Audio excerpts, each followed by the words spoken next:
This is Eric Knight from Eco Technologies Group, a pioneer within the field of biochar, and we wanted to ask you a few quick questions. So first of all, for the people who don't know anything, what is biochar? Well, it's a newest soil amendment that's unlike any other because it doesn't go away. It stays in the soil. It's an infrastructure for providing a home for the microbes and the soil food web. The mycorrhizal fungi and the microbes find a purchase, and microbes like to sit down when they eat, and then they can truly attack the minerals in the soil. And the fungus is an interstate highway that carries moisture and carries the nutrients to the plant roots, the symbiotic relationship. And not only that, it's the internet of plant chemical communication. So one plant is assaulted at this part of the field by a bug, by a pathogen. The plants at the other end of the field within hours are producing the chemicals to fight off that assault. It's not just feeding the plant, it's feeding the soil, but it's beyond that. It's providing hydroxyl alcohols in the minibar. It's carbolic fat in the pantry. It's the utilities for free. It's cable TV for free. And why is biochar so important right now? What is its potential?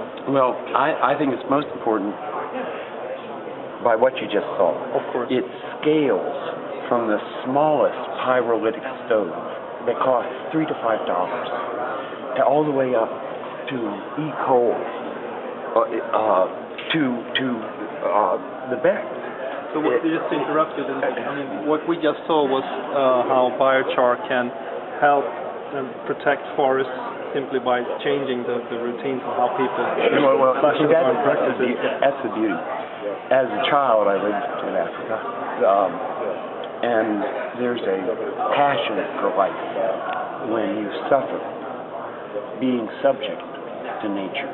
When you're a subsistence farmer and you see, a year now or next, and your grandparents may not be there, okay? But it leads to this robust, if I were king, I would have every American required to live in a subsistence farming, whatever country, because that lust for life is almost a result. I mean, most Americans or Westerners think, subsistence farm, suffering, drudgery, and biochar, these small pyrolytic stoves can give time. The women do all this work. 10 miles to get to deforest. Now they can take dung, grasses, from right near the house. Lunch is now being served in room 22240. Please make your way to the second floor, room 22240 for lunch. Time to educate their children. Their children don't get black lung. They don't get emphysema. The kids don't die. Food security. When you increase by what Lawrence Rodemaker just said, 270%. I mean, this is, and it provides it provides the respect that this life, this pastoral, so the kids don't have to vote with their feet to go to a moneyed economy. They can truly appreciate the traditional pastoral culture. And that's a small scale. Now on the big scale, on the industrial western scale, it saves us from soil mining ourselves in the rat race of NPK, because over the long haul there have only been two civilizations that have ever maintained fertility on the millennium scale. The Egyptians, because of the geologic advantage of the Nile, and the Kayapo Indian people of the Amazon, because because they learned not to burn the forest, but to char the forest. And to this day, since they died out of Western disease, that soil is 6 foot deep, totally black, and it's as fertile as that they left it yesterday. And if we could do that in our commercial agricultural sector, if we could marry organic practice with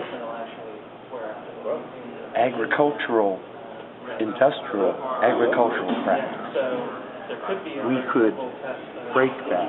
We could be a first civilization that could maintain fertility for a millennium and beyond. Thank you very much, Eric. This was one more thing. Can you speak also about the climate change mitigation? Well, that's yes. the icing on the cake. Yeah. Okay. I've been working with Gary DeLong with Novecta for a agricultural carbon standard to give farmers the money for their good work. All farmers, whether they believe in global warming or not, know in their heart that building soil carbon is good for them, their bottom line, and their kids. And it's good for the atmosphere. And they don't need to believe in global warming because they know it's a nonpartisan issue. It's all about the only final accountant, judge, and jury of sustainability is whether you're building your soil carbon or whether you're mining your soil carbon. And I am doing everything I can to get farmers that respect the soil bankers. Our bankers since the recession have lost respect, and that respect should be to the farmer. Fantastic. Thank you very much. Thank you very much.